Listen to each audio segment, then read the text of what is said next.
फौलादी असाब के मालिक मोहम्मद अल किंदी सहरा में वाक़े इस 30 मीटर चौड़े कुएं में उतर गए जो यमन और अमान की सरहद के करीब बरहूत के इलाके में वाक़े है।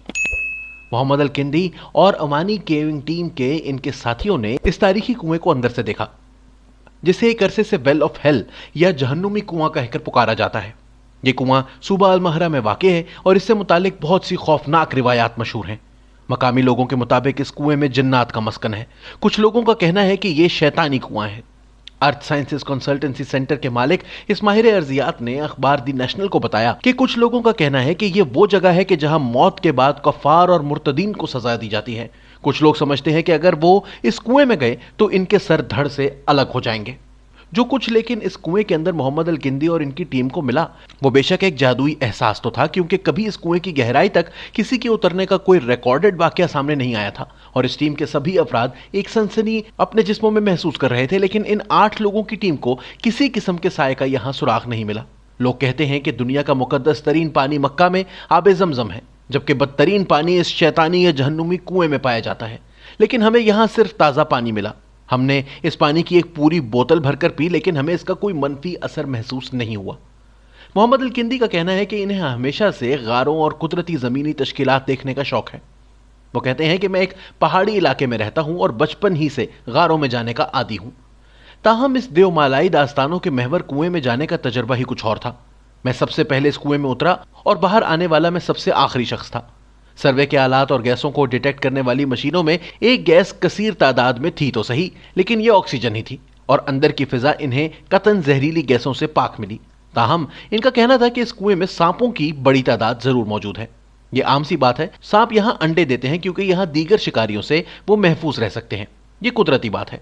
इनके मुताबिक इस कुएं में इन्हें मिलने वाली सबसे ज्यादा जादुई चीज इस कुएं के वो मोती थे जो कुएं के अंदर मौजूद आबशारों के नीचे से चमकते हुए नजर आ रहे थे।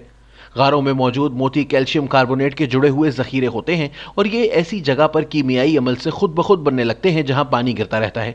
ये गोल गोल पत्थर हजारों साल से यहां गिरने वाले पानी के पड़ने से बिल्कुल साफ होकर खूबसूरत मोतियों की शक्ल इख्तियार कर गए हैं। लोक दास्तानों में जिन्नात और शयातीन की कहानियों के महवर इस कुएं के बारे में माजी में भी कई बहादुर यमनियों और साइंसी टीमों ने दावा कर रखा है कि वो इसके अंदर गए और वापस आ चुके थे। लेकिन मोहम्मद अल किंदी का कहना है कि इन्हें इस कुएं की तह में किसी इंसान के यहां पर पहले आने के निशानात नहीं मिले। यहां कोई कदमों के निशान या किसी भी चीज पर किसी इंसान की मौजूदगी के कोई सबूत हमें यहां नहीं मिले।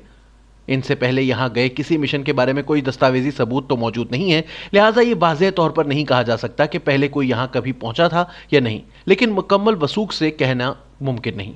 मोहम्मद अल किंदी का कहना है कि इनके जहन्नुमी कुएं की तह में उतरने के बाद वो उम्मीद करते हैं कि इससे जुड़ी कुछ देवमालाई कहानियां दम तोड़ देंगी और ना सिर्फ इस कुएं से मुतालिक इस किस्म की कहानियों की मकबूलियत में कमी आएगी, बल्कि दीगर ऐसे कुओं के बारे में भी तवाहमात कम होंगे।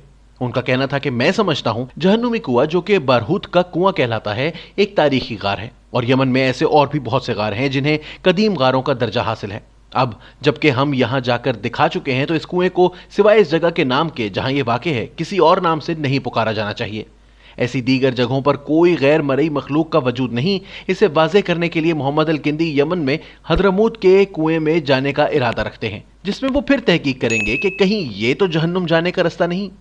इनका कहना है कि मुझे पूरा यकीन है कि हदरमूत का कुआं भी बिल्कुल आम सा एक कुआं होगा और वो शायद इससे कुछ छोटा भी हो। हालात मुवाफिक आए तो हम यहां भी जाएंगे और हकीकत का खोज लगाएंगे।